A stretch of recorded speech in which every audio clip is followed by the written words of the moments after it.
Have you ever wondered how terrifying it is for two perfect matches to date? Because they both miss the last subway. Four strangers meet up at a bar to kill time, and before long, two of them dive into a heated think breaking the ice is tough. Warm. The two opposite each other are awkward, unsure how to start. Then, a boy spots his dream cartoon director at the next table. He was shocked and told his friend, but the ones boasting about being movie buffs just looked clueless and had no idea who this director was. The boy felt disappointed, secretly thinking, I'm also a movie buff, I just don't brag. But he didn't notice that the girl next to him had her eyes on him. After leaving the bar, the two chatty people hurried off together. The boy and girl politely said goodbye, but soon the girl caught up, clearly up to something. This shared interest instantly kicked awkwardness to the curb. They joyously chatted all the way from a dimly lit deserted street to a late-night food stall, and guess what? They discovered they were both rocking the same pair of white sneakers. Even crazier, their habits were almost identical. You know, like every time their headphone wires tangled into a knot, the snacks they carried were their top favorites too.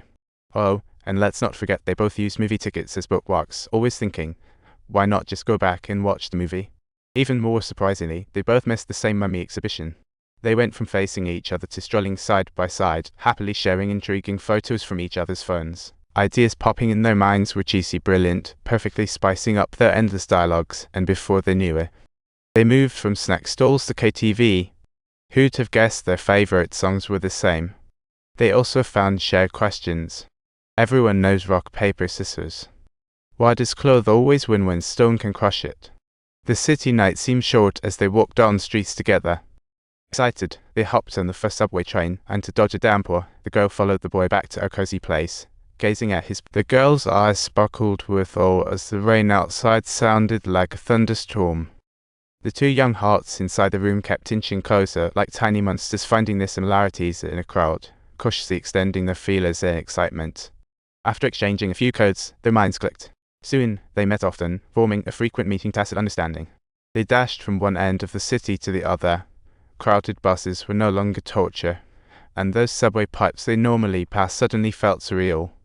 Finally, the day transitioned from a few rounds of beer to an endless selection of ice cream, and the boy was the first to speak up.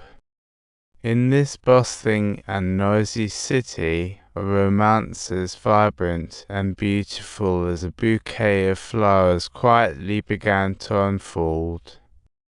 Just like most young couples, they began joyfully spending their time, submerged in sweet bubbles, totally not wanting to leave their house for days. Even though people claim the survival rate of love is only a single-digit percentage, and that every beginning is the beginning of an end, they believed they'd be the most unique couple, and soon blended into each other's lives. The normally antisocial girl made loads of new friends, and they all bore witness as their couple friends got matching tattoos. Sweetness and promises became the most precious understanding in their hearts, to the point where they could respond to her call as if with a simple change in tone, the boy could instantly catch the girl's mood. No time to change, he was off to the subway station in a rush. The girl had faced a rough patch with interviews lately and finally broke down today, leaning on the boy's shoulder as she expressed her feelings. At this moment, the boy was eager to care for the girl and decided to provide her. They chose a sunlit apartment with a great view, picked out curtains together, and even laid down the balcony flooring, lighting up their sweet little space. The bakery below their apartment turned paradise. Grandparents instantly outshone adults as winners. A simple piece of bread can taste like the most wonderful thing on earth. Yet, unbeknownst to them, life's grind was creeping in, and they could sense a hint of awkwardness. Their day seemed diluted by sweetness, though internally they felt conflicted.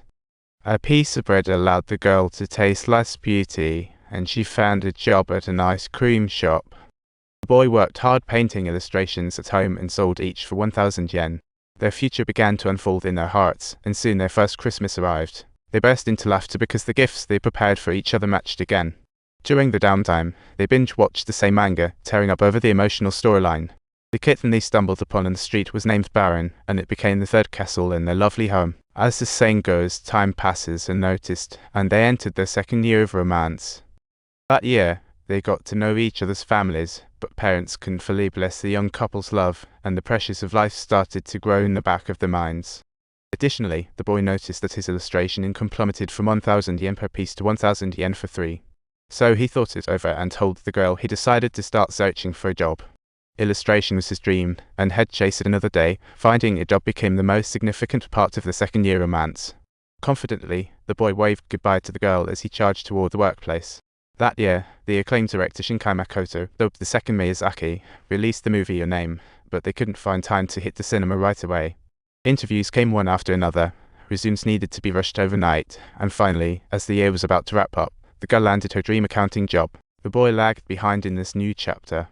To adapt, the girl had to partake in social events she wasn't skilled at.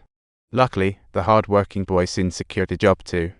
It may have been in the bustling logistics industry, but they bravely marched towards their new goals together. As a celebration, they gleefully got themselves their beloved Nintendo game consoles, never expecting work would create distance in their relationship. The game consoles and discs, like forgotten treasures, sat unopened on the shelf. As a new employee, the boy was busy. Now the girl waits for him instead. The long-awaited film was repeatedly delayed, and the pre-booked play postponed due to weekend work, prompting the boy to say, "Let's reschedule." The girl was down. She comforted the boy, "It's okay." Soon, their inseparable couple friends split up, casting a shadow over her. The boy's work became increasingly frantic, and the book the girl entrusted him with lay neglected and helplessly aside.